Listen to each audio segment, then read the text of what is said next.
Madam Speaker, I rise in opposition to this resolution, not because I am taking sides and picking who the bad guys are and who the good guys are, but I'm looking at this more from the angle of being a United States citizen, an American, and I think resolutions like this really do us great harm.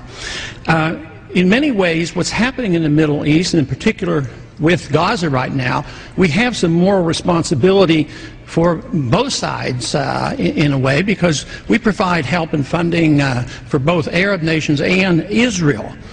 And so we definitely have a moral responsibility, and especially now today, the weapons being used to kill so many Palestinians are American weapons, and American funds essentially are being used for this.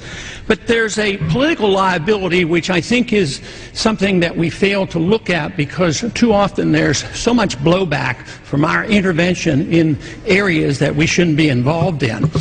You know, Hamas, if you look at the history, you'll find out that Hamas was encouraged and really started by Israel, because they wanted Hamas to counteract Yasser Arafat. And you said, well, yeah, that was better then and served its purpose, but we didn't want Hamas to do this.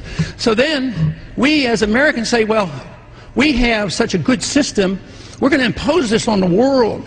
We're going to invade Iraq and teach people how to be Democrats. We want free elections. So we encourage the Palestinians to have a free election. They do, and they elect Hamas.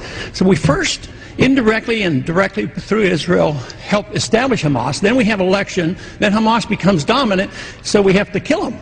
You know, it just doesn't make sense. During the 80s, you know, we were allied with Osama bin Laden. And we were contending with the Soviets.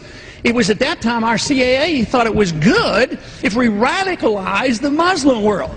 So we financed the madrasa schools to radicalize the Muslims in order to compete with the Soviets. There's too much blowback.